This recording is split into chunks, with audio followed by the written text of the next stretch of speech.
નમસ્કાર વિદ્યાર્થી મિત્રો, ગુડ મોર્નિંગ. કેમ છો બધા? મજામાં હશો? આજે આપણે 11મા ધોરણના ભૂગોળમાં 8મો પાઠ વાતાવરણમાં જે ચર્ચા કરવાના હતા એને થોડી આગળ ધપાવવાની છે.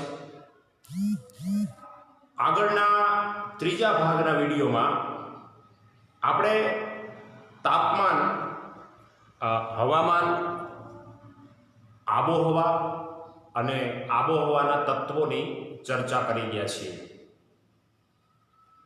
આજના તાસમાં આપણે આબોહવા પર અસર કરતા કેવા કેવા પરિબળો છે એની ખૂબ સરસ મજાની ચર્ચા આ મુદ્દાની અંદર આવે છે. એની આપણે આજે ચર્ચા કરવાની છે. આબોહવાના તત્વો અને પરિબળો આ બંનેમાં ફરક છે. આપણે વાત કરી રહ્યા છીએ આબોહવાના પરિબળોની. અગાઉના જે વિડીયોમાં તત્વોની ચર્ચા કરતા હતા એ પણ અલગ, અને આ પરિબળો એ બંનેમાં તફાવત છે. આબોહવાના તત્વો આબોહવાનું નિર્માણ કરે છે, જ્યારે આબોહવાના પરિબળો તેના તત્વો પર અસર કરે છે. આબોહવા પર અસર કરતા પરિબળો પૈકી પહેલું પરિબળ જોઈએ અક્ષાંશ. તમે બધા જાણો છો કે અક્ષાંશ આબોહવા પર અસર કરનારું મહત્વનું પરિબળ છે. વિષુવવૃત્તીય પ્રદેશ હોય ત્યાં સૂર્યના કિરણો લંબ પડતા હોય, તેથી ત્યાં ગરમીનું પ્રમાણ વધુ હોય છે, બાષ્પીભવનની પ્રક્રિયા પણ વધારે હોય છે, અને સ્વાભાવિક છે કે વરસાદ પણ વધારે પડે છે. આથી આ પ્રદેશમાં આબોહવા ગરમ અને ભેજવાળી બને છે. વિષુવવૃત્તીય પ્રદેશથી ધ્રુવ પ્રદેશો તરફ જેમ જેમ જઈએ એમ એમ સૂર્યના કિરણો ત્રાસા પડતા જાય છે. ધ્રુવીય પ્રદેશો પર સૂર્યના કિરણો સૌથી વધુ ત્રાસા પડતા હોય છે, બાષ્પીભવન પણ ઓછું થતું હોય છે અને વરસાદ પણ ઓછો પડે છે. તેથી ધ્રુવીય પ્રદેશો પર 12 માસ અતિશય ઠંડી આબોહવા અનુભવાય છે. ભૂમધ્ય પ્રદેશના 30 થી 40 અક્ષાંશના પટ્ટામાં ઉનાળામાં સૂકી અને શિયાળામાં હુંફાળી અને ભેજવાળી આબોહવા હોય છે. આનું કારણ એક કયા અક્ષાંશની વચ્ચે કયા પ્રદેશો આવેલા છે એ બહુ મહત્વની બાબત હોય છે. મારે તમને વિશ્વના નકશા દ્વારા અક્ષાંશની બાબત તમને ખાસ સમજાવી છે.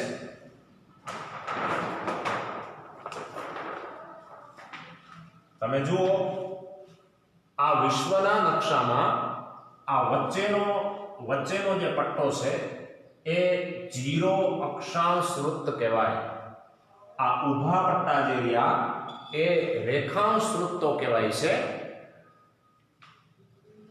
0 થી 90 અક્ષાંશ આ બાજુ અને 90 અક્ષાંશ આ બાજુ હોય છે.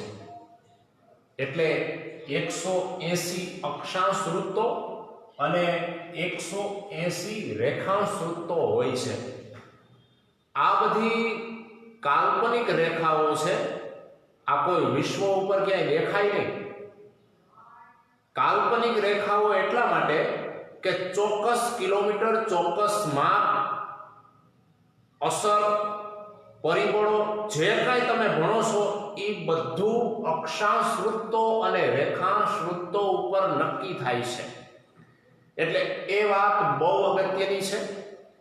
હમણાં આપણે વાત કરતા હતા કે વિષુવવૃત્તીય પ્રદેશો, તો આ વિષુવવૃત્તનો પટ્ટો છે એટલે એ પૃથ્વીનો વચ્ચેનો બરાબરનો ભાગ કહેવાય. ત્યાં સૂર્યના કિરણો સીધા પડતા હોય, કેમ કે પૃથ્વીને એક ગોળ દડાની જેમ સમજી લો તો સૂર્યના કિરણો સૌથી પહેલા વધારે ક્યાં પડે તો કે જે ભાગ બહારની તરફ રહેતો હોય, બહારની તરફ કયો રહે તો કે વચ્ચેનો ભાગ રહે, એ વચ્ચેનો ભાગ રહે તો ત્યાં સૌથી સૂર્યના કિરણો વધારે પડે, તો એને પરિણામે બાષ્પીભવનની પ્રક્રિયા ક્યાં સૌથી વધારે હોય તો કે અહીંયા, ઓછી ક્યાં હોય તો કે આ ઉત્તર ધ્રુવ અને આ દક્ષિણ ધ્રુવમાં. કેમ તો કે ત્યાં સૂર્યના કિરણો ત્રાસા પડતા હોય છે. એટલે આ વાત થઈ અક્ષાંશની. હવે બીજું પરિબળ ભણવાનું છે કે સમુદ્ર સપાટીથી ઊંચાઈ. સમુદ્રની સપાટીથી કેટલી ઊંચાઈ ઉપર આપણે રહીએ છીએ એ આબોહવા પર અસર કરનારું મહત્વનું પરિબળ છે. સમુદ્ર સપાટીથી જેમ જેમ ઊંચે જઈએ તેમ તેમ તાપમાન ઘટે છે. 1 કિલોમીટરની ઊંચાઈએ વાતાવરણમાં સરેરાશ 6.5 ડિગ્રી સેલ્સિયસ તાપમાન ઘટે છે. અગાઉના લેક્ચરમાં પણ આની ચર્ચા કરી હતી, તમને યાદ હોય તો, કે 1 કિલોમીટર આપણે ઊંચે જઈએ ત્યારે 6.5 ડિગ્રી સેલ્સિયસ તાપમાન ઘટે. અને સમુદ્ર સપાટીથી જેમ જેમ આપણે ઊંચે જઈએ એમ તાપમાનની સાથે દબાણ પણ ઘટે છે. દબાણ એટલે શું એ તમે આગળના પાઠની અંદર ભણી ગયા છો, એટલે અત્યારે હું એની ચર્ચા વચ્ચે નહીં કરું. કેટલાક સ્થળો ઉષ્ણકટિબંધમાં આવેલા હોવા છતાં તેની ઊંચાઈને કારણે ત્યાં આબોહવા ખુશનુમા અને સ્ફૂર્તિદાયક રહે છે. એના માટે તમને દક્ષિણ અમેરિકાનું એક સ્થળ બતાવું કે એનું ઇક્વેડોર નામનો દેશ, એમાં ક્વિટો નામનું શહેર એ વિષુવવૃત્ત પર આવેલું હોવા છતાં એની આબોહવા ઊંચાઈને કારણે ખુશનુમા રહે છે. આ દક્ષિણ અમેરિકા નામનો ખંડ છે. આ વિષુવવૃત્તીય રેખા પસાર થાય છે. જ્યાંથી પસાર થાય છે ત્યાં એની વચ્ચે એક ઇક્વેડોર નામનો દેશ આવે છે. ત્યાં આ હું જે આંગળી અડાડું છું ત્યાં ક્વિટો નામનું શહેર એ બહુ ઊંચાઈ ઉપર આવેલું છે. સમુદ્ર સપાટીથી ઘણું ઊંચાઈ ઉપર આવેલું છે. એને પરિણામે ત્યાંની આબોહવા ખુશનુમા રહે છે. તો વિષુવવૃત્ત પ્રદેશથી તમે ઊંચાઈ ઉપર હોય તો પણ સમુદ્ર સપાટીથી ઊંચાઈ હોવાને કારણે એનું વાતાવરણ છે ખુશનુમા રહેતું હોય છે.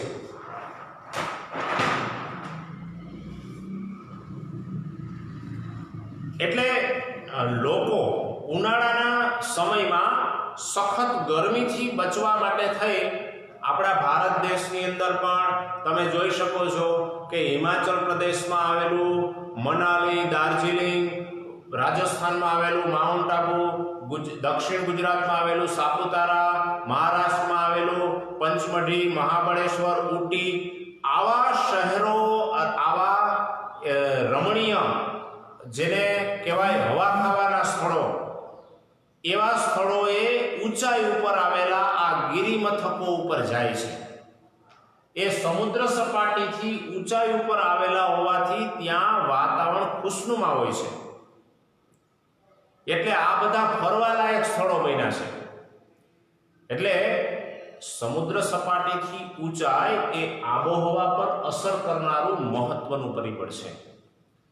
હવે ત્રીજું પરિબળ છે સમુદ્રથી અંતર. સમુદ્રથી અંતર એટલે શું તો કે તમે સમુદ્રથી બહુ દૂર રહ્યો છો કે નજીક રહ્યો છો, એ આબોહવા પર અસર કરનારું મહત્વનું પરિબળ છે. જમીન અને પાણીની ગરમી સંગ્રહ કરવાની શક્તિ અને આપલે કરવાની શક્તિ જુદી જુદી છે. પૃથ્વી ઉપર આવેલા મહાસાગરો અને ભૂમિખંડો ઉપર આની અસર સ્પષ્ટ જોવા મળે છે. સમુદ્ર કિનારાના નજીકના વિસ્તારમાં સમુદ્રની અસરને કારણે આબોહવા સંઘાત જોવા મળે છે. જ્યારે સમુદ્રથી દૂરના અંતરના ભાગોમાં ખંડસ્થ, જેને કહેવાય કે સમુદ્રથી દૂરના ખંડસ્થ ભાગોમાં તાપમાન ઊંચું જોવા મળે છે અને ત્યાં વરસાદ ઓછો પડે છે. તમને આ વાત હું ભારતના નકશા દ્વારા બતાવું.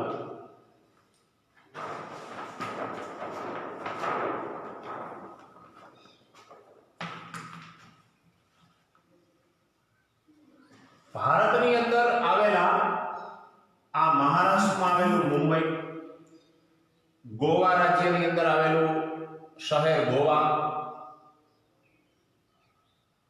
પછી એવી રીતે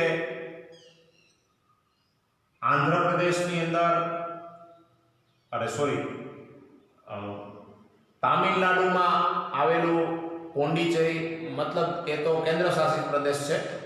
આ બધા જુઓ દરિયા કિનારાના જે મોટા મોટા શહેરો છે એ દરિયાથી નજીક હોવાને કારણે ત્યાંનું વાતાવરણ છે ખુશનુમા રહે છે. જ્યારે આ દરિયા કિનારાથી તમે જુઓ આ દિલ્હી, આ રાજસ્થાનની અંદર આવેલું જયપુર, આ મધ્યપ્રદેશની અંદર આવેલું ભોપાલ, અહીંથી છત્તીસગઢની અંદર આવેલું રાયપુર, આ સમુદ્રથી દૂર આવેલું આ લખનઉ, આ બધા જે શહેરો રહ્યા એ સમુદ્ર કિનારાથી દૂર આવેલા છે. એટલે ત્યાંની આબોહવા કેવી હોય છે? વિષમ રહે છે. જ્યારે સમુદ્ર કિનારાથી નજીકના જે પ્રદેશો આવેલા હોય એની આબોહવા સમ રહે છે. એટલે માત્ર આ તો મેં તમને ભારત દેશના એવા શહેરો બતાવ્યા, મોટા મોટા જે તમે જાણતા હોય એવા. આ સિવાય વિશ્વના દેશોની જો વાત કરવી હોય તો સિંગાપોર, લંડન, શાંઘાઈ, રિયો દી જનેરો, આ બધા શહેરો છે ને સમુદ્ર કિનારે છે. એટલે ત્યાંની આબોહવા કેવી હોય? સંઘાત હોય. જ્યારે આપણા ભારતના જેમ બતાવ્યા દિલ્હી, એ સિવાયના વિશ્વના જો કેવા હોય તો વિનીપેગ, અમૃતસર, મોસ્કો, લાહોર, આ બધા શહેરો સમુદ્ર કિનારાથી દૂર છે. એટલે ત્યાંની આબોહવા વિષમ હોય છે. એટલે આમાં સમજવાનું એ છે કે સમુદ્રથી જો દૂરના અંતરે રહેતા હોય, દૂરના અંતરે આવેલો જમીન વિસ્તાર હોય, ત્યાંની આબોહવા વિષમ હોય છે. અને દરિયા કિનારાએ વસવાટ પામેલા એવા દેશો અને એવા શહેરોની આબોહવા સમ હોય છે, સમઘાત હોય છે.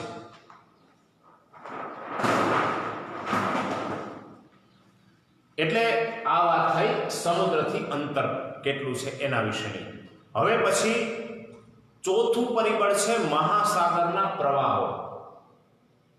મહાસાગરના પ્રવાહો ગરમ અને ઠંડા, આવા બે પ્રકારના પ્રવાહો આબોહવા ઉપર અસર કરનારું મહત્વનું પરિબળ છે.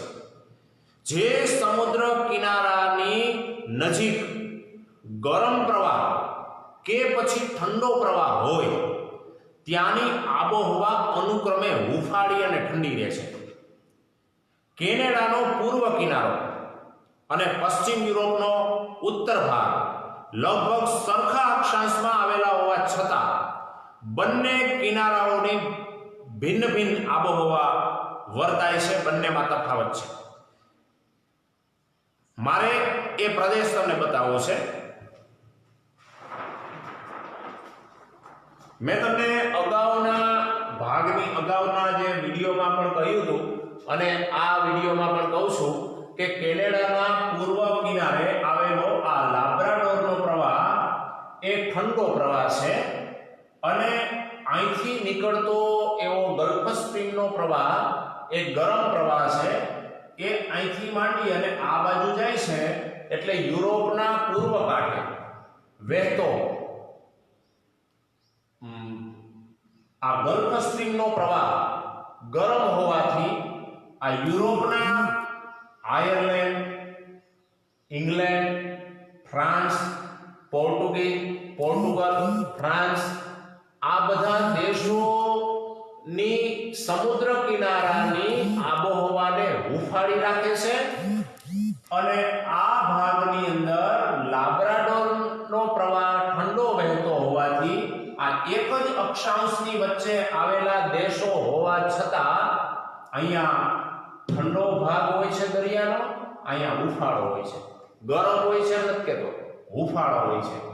કેમ? તો કે આ બધું અંતે તો ક્યાં આવેલું છે? ઉત્તર અક્ષાંશ વૃત્તોમાં આવેલું છે. મતલબ કે ધ્રુવ પ્રદેશથી આ બધું નજીકનો વિસ્તાર છે.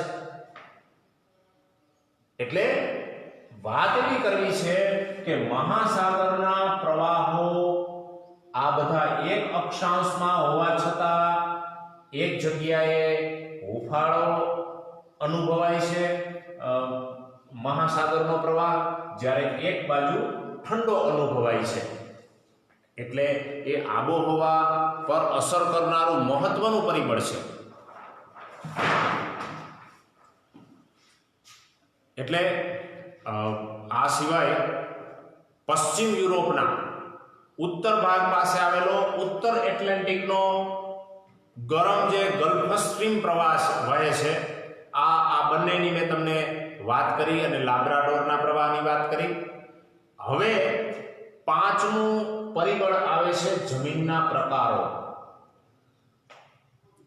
આબોહવાના નિર્માણમાં જમીન એક ગૌણ પરિબળ છે. રેતાળ જમીન એ જલ્દી ગરમ અને જલ્દી ઠંડી થઈ જાય છે. આવી જમીન રણ પ્રદેશોની વિષમ આબોહવાના નિર્માણમાં અમુક અંશે જવાબદાર ગણાય છે. લાવાની કાળી કે કાપની જમીન જલ્દી ગરમ થતી નથી, તેમજ જલ્દી ઠંડી પણ પડતી નથી. આની અસર આબોહવા ઉપર અમુક અંશે થાય છે. જેમ કે જો કોઈ રેતાળ વિસ્તારવાળો રણ પ્રદેશ હોય તો ત્યાં સૂર્યના કિરણો એના ઉપર પડે તો એવી રેતાળ જમીન ઝડપથી ગરમ થઈ જાય અને ફરીથી જલ્દી ઠંડી પડી જતી હોય છે. એને પરિણામે આબોહવામાં શું ફેરફાર થાય? તો કે થોડીક ગરમી વધારે ત્યાં અનુભવાય. કેમ? તો કે એ ગરમી હોય ને એ રેતી વાળી જમીન એ પાછી રિપ્લેસ કરે, એ ગરમીને ફરી પાછી વાતાવરણમાં ફેંકે, એટલે એની આસપાસનું વાતાવરણ છે એ વધારે ગરમ હોય. તમને ખબર છે કે રણ પ્રદેશમાં વધારે ગરમી શા માટે પડે છે? તો એનું કારણ જ આ છે. ત્યાંની રેતી જલ્દી ગરમ થઈ જાય, જલ્દી ઠંડી પણ થઈ જાય, અને ગરમ થયેલી હોય ત્યારે એ ગરમી ફરી પાછી વાતાવરણમાં ફેંકે, એટલે એને પરિણામે ત્યાંની આસપાસનું વાતાવરણ એ વધારે ગરમ હોય છે. જ્યારે કાપની જમીન કેવી હોય? એ જલ્દી ગરમ નથી થતી, જલ્દી ઠંડી પણ પડતી નથી, એટલે ત્યાં એટલી બધી ગરમી નથી અનુભવાતી જેટલી રેતાળ પ્રદેશોમાં અનુભવાય છે. એટલે જમીનનો પ્રકાર એ કેવો છે એ પણ આબોહવા ઉપર અસર કરનારું મહત્વનું પરિબળ છે. હવે એના પછી છઠ્ઠું પરિબળ આવે છે જંગલોનું પ્રમાણ. તમે કેવા પ્રકારના વિસ્તારમાં રહો છો?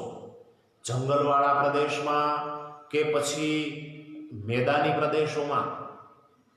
એને કારણે આબોહવા પર અસર કરનારું એવું આ મહત્વનું પરિબળ કહી શકાય. વિશાળ પ્રમાણમાં આવેલા જંગલોના પ્રદેશમાં વરસાદનું પ્રમાણ વધુ હોય છે, તમે જાણો છો, અને સરેરાશ તાપમાન પણ ત્યાં જંગલોનું હોય ત્યાં નીચું રહે છે. એની સામે રણ પ્રદેશની વાત કરો તો કે રણ પ્રદેશની અંદર વનસ્પતિ વગરની ખુલ્લી જમીન વાળી સપાટી વાળા પ્રદેશોમાં તાપમાન હંમેશા કેવું રહે? ઊંચું રહે છે અને વરસાદ નહિવત પડે છે. પૂર્વ ભારતમાં આવેલા વિશાળ જંગલ પ્રદેશોને કારણે વરસાદ વધુ પડે છે. આ 7 સીટર રાજ્યો અરુણાચલ પ્રદેશ, અસમ, મેઘાલય, ત્રિપુરા, આ 7 જે રાજ્યો રહ્યા એ આપણા ભારતના પૂર્વ ભાગના રાજ્યો કહેવાય છે. ત્યાં જંગલોનું પ્રમાણ વધારે છે અને એને પરિણામે વરસાદ પણ વધારે આવે છે. અહીંયા આબોહવા ગરમ અને ભેજવાળી બને છે અને એની સામે આપણો ભારતનો પશ્ચિમ કિનારો લઈ લો, કચ્છ અને રાજસ્થાન, પશ્ચિમ રાજસ્થાન, આમ તો એ બંને સૂકા વેરાન પ્રદેશ કહેવાય. એની અંદર તાપમાન હંમેશા કેવું રહે? ઊંચું રહે, વરસાદ ઓછો પડે. આમ અહીંયા વિષમ પ્રકારની આબોહવાનું નિર્માણ થાય છે. હવે મારે એ બંને ભાગ તમને ભારતના નકશામાં બતાવવા છે.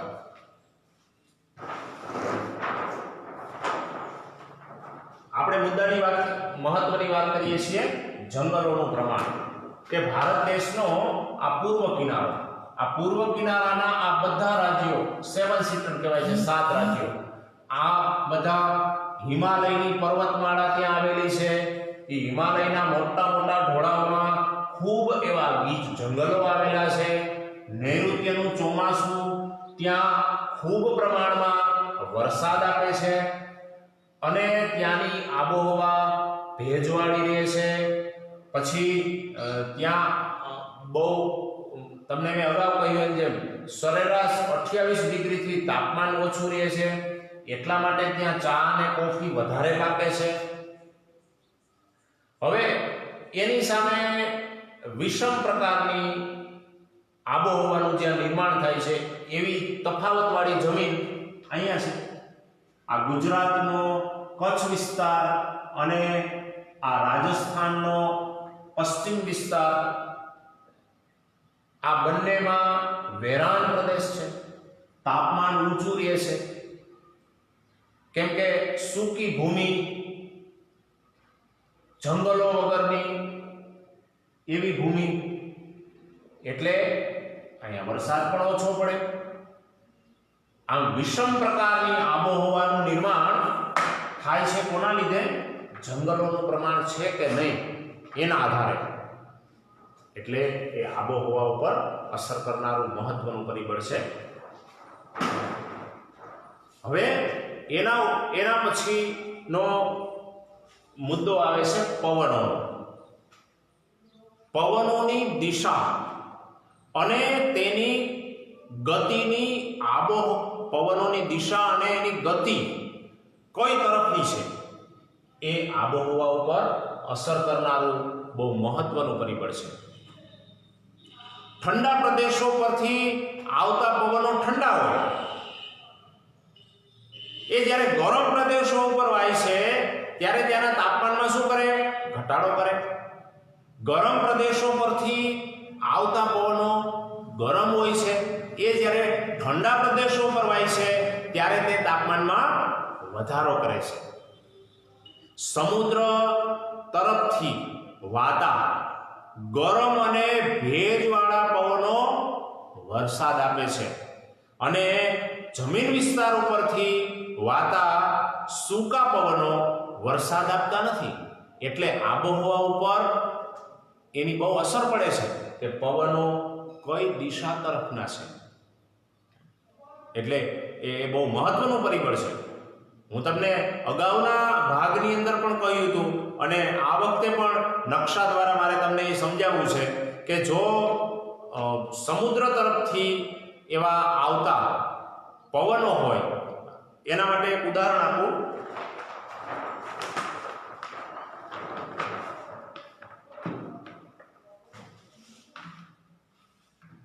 પવનોની દિશા ક્યાં તરફની છે એને પરિણામે આબોહવા ઉપર અસર કરનારું શા માટે મહત્વનું પરિબળ છે? તમે જુઓ કે મહાસાગર પરથી આવતા પવનો, નૈઋત્યના મોસમી પવનો જે ભારતમાં વરસાદ લાવે છે, એને પરિણામે ભારત દેશની અંદર એ આ બાજુ અને એક ફાટો આ બાજુ એ વરસાદ લાવે છે. હવે આ ભાગ ઉપર હિમાલય આવેલો છે, હિમાલયની પર્વતમાળા આવેલી છે. 350 કિલોમીટર સુધી વિસ્તરેલી પહોળાઈ અને 1200 કિલોમીટરની લંબાઈ ધરાવતી એવી હિમાલયની પર્વતમાળા આવેલી છે. હવે તમે જુઓ કે આ ચીન બાજુનો વિસ્તાર રહ્યો, એ બાજુથી ઠંડા પવનો જે ખૂબ પ્રમાણમાં આવે છે, આ રશિયા, ચીન, આ બધાના જે ઠંડા પવનો શિયાળામાં જે વાય છે, એ પવનોથી આપણો હિમાલય પર્વત એ રક્ષણ કરે છે. એને પરિણામે આગળના દેશોમાં જેટલી ઠંડી અનુભવાય છે એટલી ઠંડી અહીંયા અનુભવાતી નથી. અને આ ભાગ બધો દરિયા કિનારાથી નજીકનો હોવાથી ત્યાંનું વાતાવરણ હંમેશા હૂંફાળું રહે છે.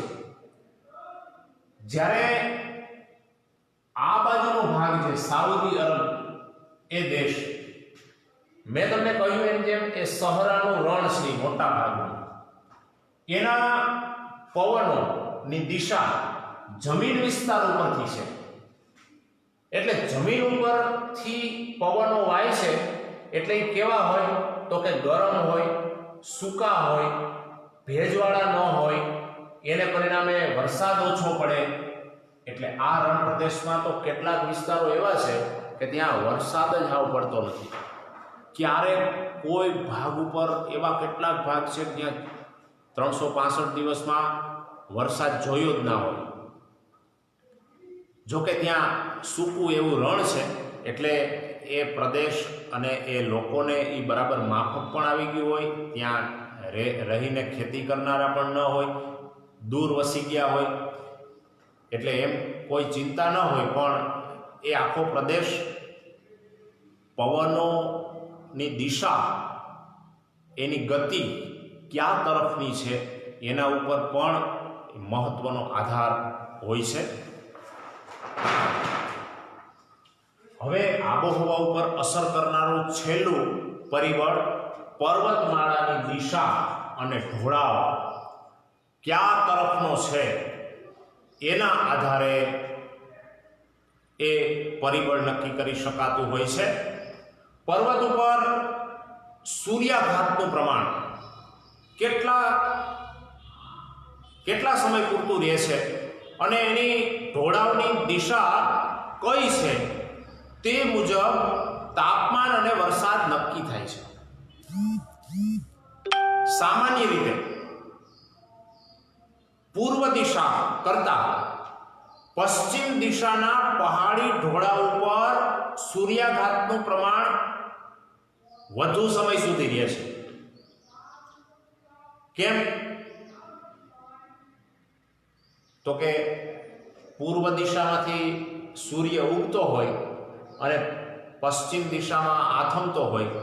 એટલે તમે જુઓ કે જે પશ્ચિમ દિશાનું મકાન હોય, એ એક ઉદાહરણ દ્વારા સમજી શકાય કે પશ્ચિમ દિશાનું મકાન હોય એનું મોઢું, એને વધારે તડકો આખા દિવસમાં સહન કરવો પડે.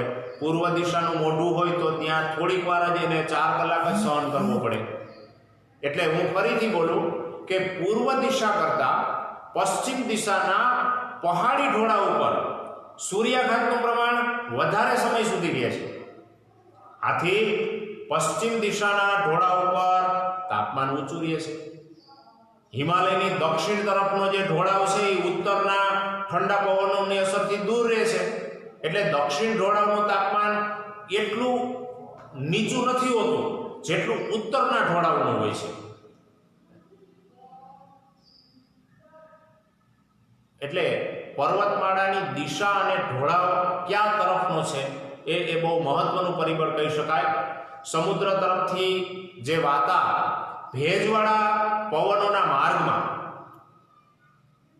પર્વતમાળા આડી આવી હોય તો એ પવનો તેની સાથે અથડાઈને ઊંચે ચડે છે અને પવનાભિમુખ ઢોળાવો પર વધુ વરસાદ આપે છે. અને પવનો પર્વતમાળા ઓળંગી અને પવન વિમુખ બાજુએ જાય છે ત્યારે તેમાં ભેજ ઓછો થઈ ગયો હોય એને કારણે વરસાદ ઓછો આપે છે. આ વાત મારે તમને એક પર્વતની આકૃતિ દ્વારા સમજાવી છે.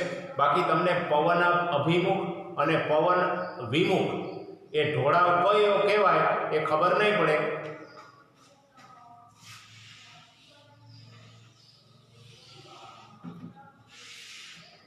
માની લો કે આ પર્વત છે. હવે પર્વતમાળાની દિશા અને ઢોળાવ કેવા પ્રકારનો છે એ આબોહવા ઉપર અસર કરનારું મહત્વનું પરિબળ છે એમ આપણે અત્યારે મુદ્દાની ચર્ચા કરીએ છીએ. સમુદ્ર ઉપરથી જે વાતા એવા ભેજવાળા પવનોના માર્ગમાં પર્વતમાળા માની લો કે આડી આવતી હોય,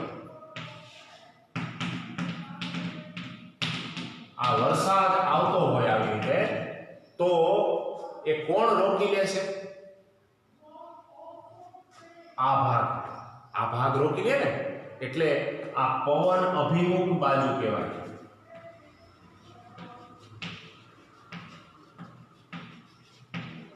પવનાભિમુખ એમ પણ કહેવાય. સંધિ છૂટી પાડીએ એટલે પવન અભિમુખ બાજુ. હવે આ વરસાદ વરસતો આ બાજુ જાય, હજી એક ટોચ આવે એટલે ત્યાં પણ રોકી લે થોડું.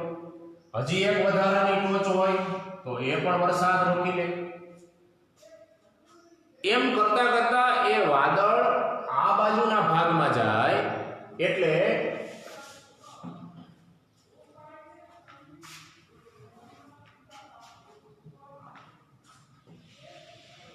આ વાદળ વરસતું આ બાજુ જાય ત્યાં વરસાદ ઓછો થઈ જાય.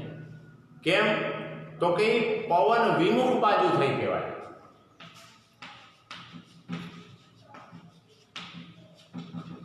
એ પવન વિમુખ હોવાને કારણે ત્યાં ભેજ ઓછો થઈ જાય એટલે વરસાદ ઓછો પડે. આને કારણે જ મુંબઈ અને પૂના આ બંને વચ્ચે અંતર ઓછું હોવા છતાં મુંબઈમાં વરસાદ વધુ પડે છે અને સરેરાશ વરસાદ પૂનામાં ઓછો પડે છે. એનું કારણ એક પવન અભિમુખ બાજુ છે અને પશ્ચિમ ઘાટથી એક પવન વિમુખ બાજુ છે. આ પણ એક કારણ તરીકે તમને સામાજિક વિજ્ઞાનમાં અગાઉના ધોરણોમાં પૂછાતું હતું એટલે તમને યાદ આવી ગયું છે. એટલે પર્વતમાળાની દિશા અને ઢોળાવ કઈ તરફનો છે એ આબોહવા ઉપર અસર કરનારું એક મહત્વનું પરિબળ કહી શકાય છે. તો વિદ્યાર્થી મિત્રો, આજના આ ભાગની અંદર આપણે આબોહવા ઉપર અસર કરનારા એવા 8 પરિબળોની ચર્ચા કરી. હવે પછીના 5મા ભાગની અંદર ગ્લોબલ વોર્મિંગ વિશે, વૈશ્વિક તાપ વૃદ્ધિ વિશેની આપણે ચર્ચા કરશું. અહીં સુધી અટકીએ છીએ. અસ્તુ.